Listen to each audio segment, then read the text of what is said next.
What I mean by this is we don't have time to read full emails anymore. If you write me a 500-word email, I read the first 30 or 40. Might be good, might delete it.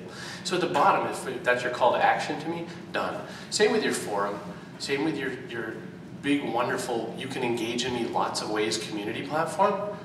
I don't have lots of ways. I have the way that works best for me. So you have to think that way. If you're delivering your message in one way and I'm not that guy, you kind of just lost it. You already just pushed the message down the wrong hole. You may have been hired as a community manager. You may come from a marketing background. You may come from a customer service background. You may come from the sales mindset. It doesn't matter because you're all those things. And do you know who isn't? You know the person who specializes in one of those things? The person who's looking for work right now. That's who. They're on LinkedIn saying, gosh, if you know anybody, come get me.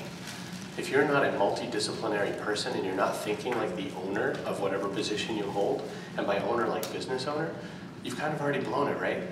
You are not just there to, freshen up the drinks at the community platform.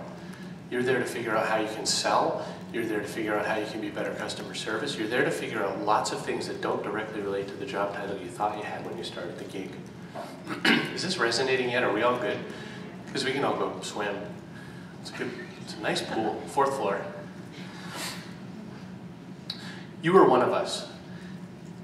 Google is not Sergey, Larry, or Eric to me. Google is, least of all, Marissa. Google is Matt Cutts, because Matt answers me on Twitter. When I have really bad Google problems, Matt's the guy. Now, Matt's the search guy. If you don't know Matt Cutts, he's sort of their liaison to people who try to mess with search, and the plus and the minus of that. So the SEOs all know him, or as do lots of people. But Matt is the person at Google who answers. And that matters tons. Ford is not Mullally. Ford is Scott Monty. GM is Chris Barger. All of these companies, including yourselves, now have the opportunity to be one of us. But you have to be one of us. Not kissing your ass. Jonathan Schwartz has been one of us forever. He's been blogging, he answers blogs, he responds, he's a communicator since before he had the title. And if you're not of us, then it's going to be harder to communicate. So get in the game and be part of it. And find that person. Don't find the person who's the best communicator. Find the person who is actually in the tribe. This is something I mostly pitch to business communicators like marketing and PR. They're the same to me now. Just quit it. I have that whole stalactite, stalagmite problem anyway. I get that there's bought and earned media, but look at the blending of lines. Look at how these companies are doing what they're doing. Same thing with your community platform. Your community platform is not a PR platform. It is not a customer service platform. It's communications. It's making connections. My business model is all about pirate ships. When I explain this, the mindset is that if you are the big company, you are the fleet. And that means you have to do all this pomp, all this circumstance, all this protocol. You have to raise the flags at certain times of the day. You have to stop for tea. You have to paint the mast the right colors. You have to make sure the stripes are all the same on the bow. Meanwhile, you're just sitting there at the dock and you're not doing anything. And then you back all your boats out into the water to do your protocol, but you're not doing anything. I'm a pirate. I go after the gold. I come back. The gold doesn't have to be money. The gold could be whatever my real interest is. If my interest is to reduce negative opinions, I go after reducing negative opinions.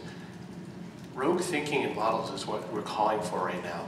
All the institutions we've had over the last year have failed for a reason. Because they're not nimble and they're not flexible and they're supposed to. Empires collapse, that's what they do. Nothing stands forever, including your company. Sorry, person in the room with the best money, sorry. Whoever thought Zappos would be reporting $1 billion a year when the car companies are reporting multi-trillion-dollar losses? Where the hell are we? So it's the same in your organizations. Like what Compaq and HP merger back in the day. We're at it again with the Sun and the Oracle merger. There's crazy about, there's the little guys buying the big guy everywhere. This is an opportunity, but you have to jump in on it. Same goes with your platform. But to that point, these have to be bridges, not islands. All the projects, like community platforms, all the platforms that are kind of put off into the bushes somewhere and you hope that it's something kind of neato, when it becomes a real business asset, when it becomes something you're doing, you must link it back. You must bridge your business experiences so that they do have a tie back to the original fleet.